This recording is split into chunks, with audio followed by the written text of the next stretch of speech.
We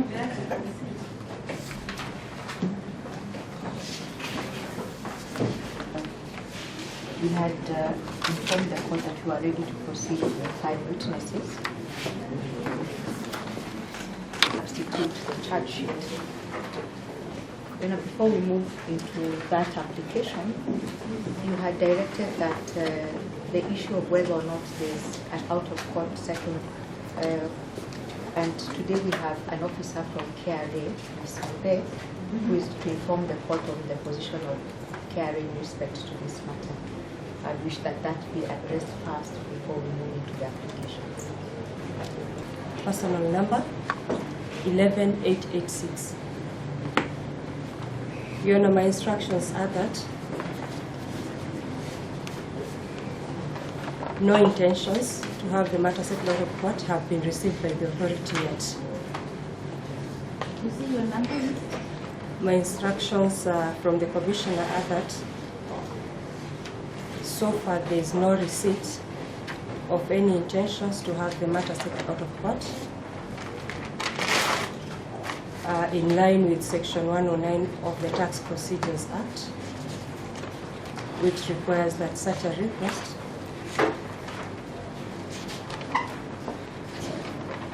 be addressed to the Commissioner in writing.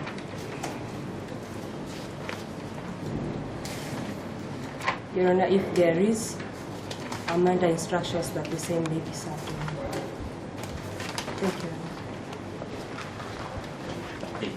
That is very important.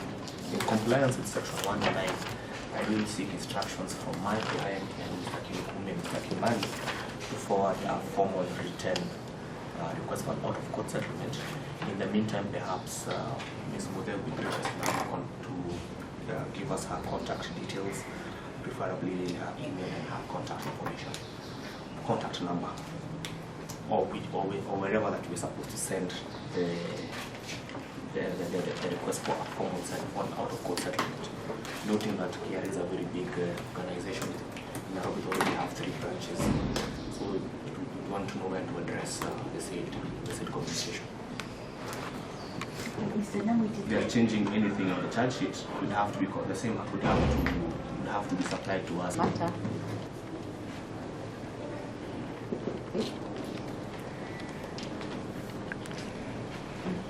It was noted that there was need to, we wish to make an application under Section 214 of the CPC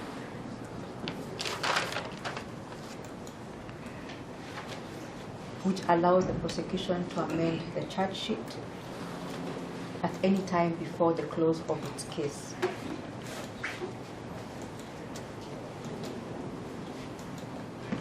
When I will be seeking this leave to amend the charge, to substitute the charge sheet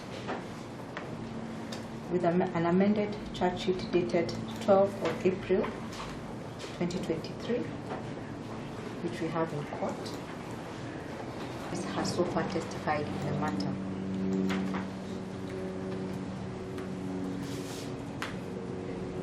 When I will further submit that the amendments do not occasion any prejudice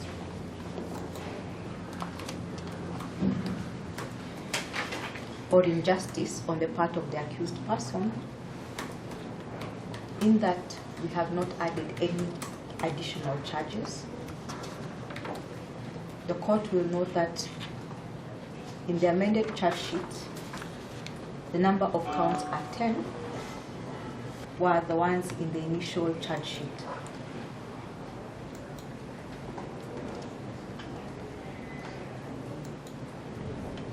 Your Honor, that the amendments are in terms of including further and better particulars. And you will note that, Your Honor, for instance, in count number 1,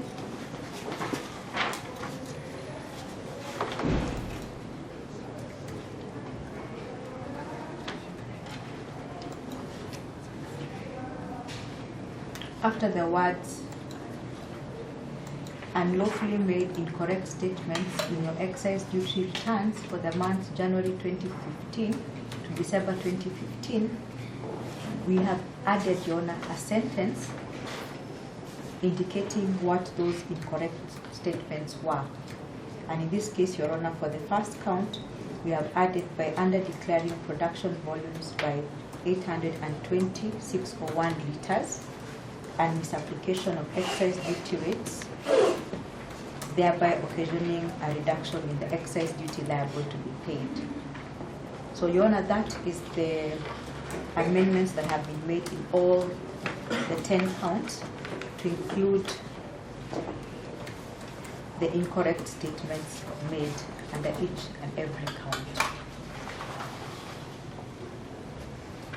The court will further note, Your Honor, that in terms of the tax liability, there and count 10,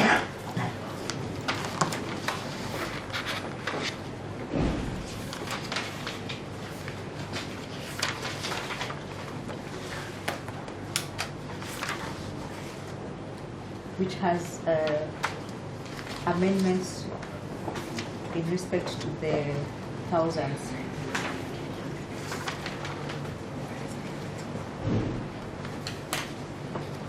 Then I would believe that these particular amendments comply with Section 137 of the CPC, in that the particulars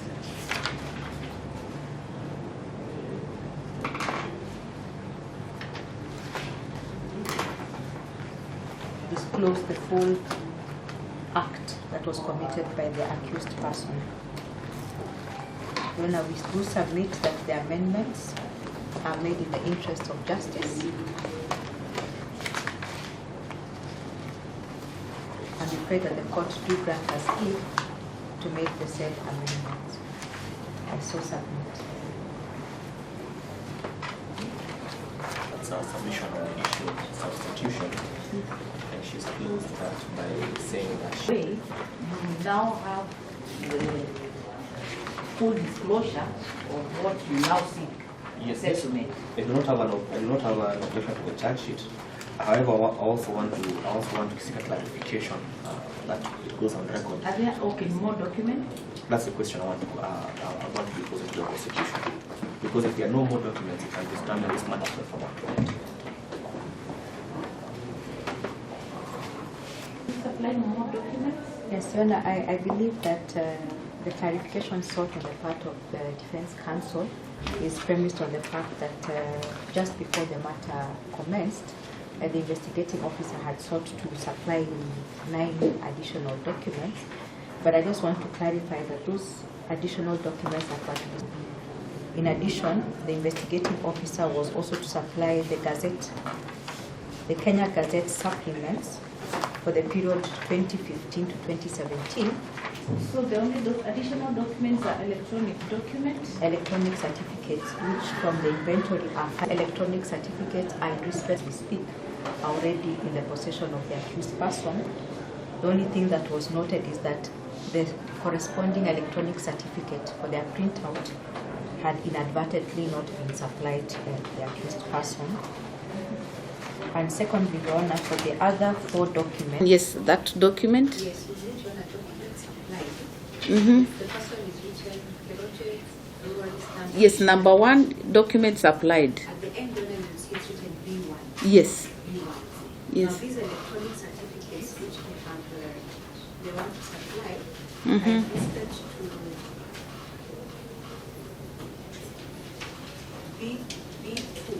Mm-hmm. And B2. Yes.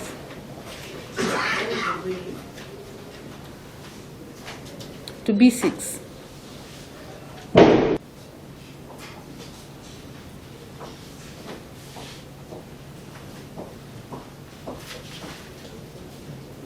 This is basically trial by ambush.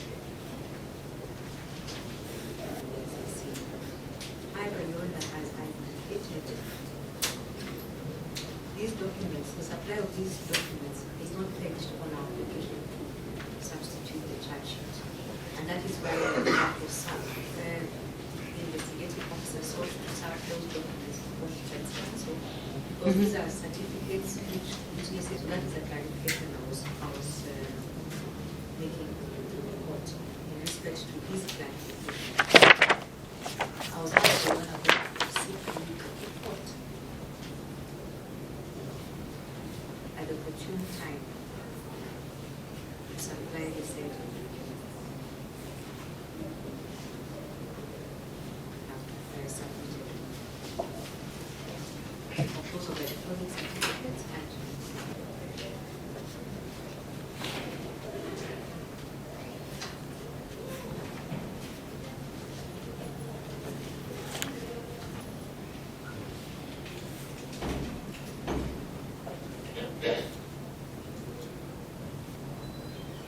This matter was for hearing on 12th and 13th April, that is yesterday and today.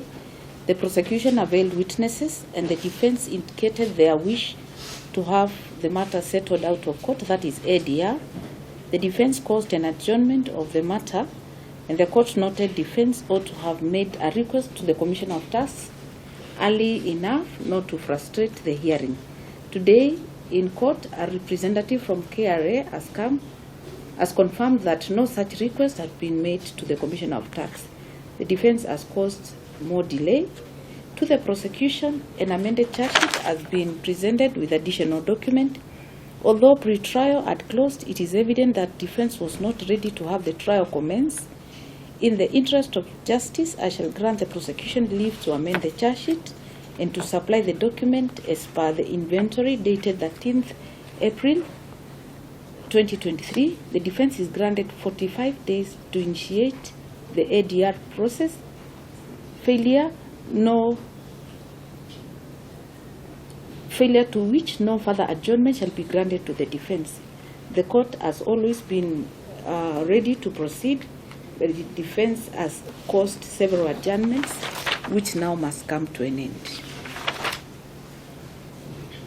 To initiate the process with the Commissioner of Charge Sheet and Mr. Joseph Karanja, who was removed from the proceeding, but the new charge sheet has now removed him from record. So we will let the accused proceed to take plea, and then now you move to the right direction. There's a first count of fraud in relation to tax control section 97C, as read in section 104.3 of the Tax Procedures Act number 29 of 2015, laws of Kenya. The particulars are that on diverse dates between 20th February 2015 and 20th January 2016 within the Republic of Kenya, being the director of Keroche Breweries Limited, a liability company registered under PIN number P0512227284K respectively, knowingly made incorrect statements in your exercise of duty returns for the period of January 2015 to December 2015 by under declaring production volumes by 820,601 liters and misapplication of excise duty rate on Vienna ice by using 27.06 Kenya shillings instead of 175, thereby reducing your excise duty liability by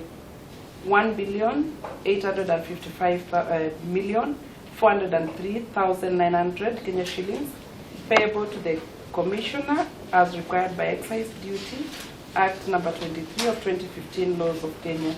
Is it true or not true? And for Keroche Limited Breweries, true or not true? Not true.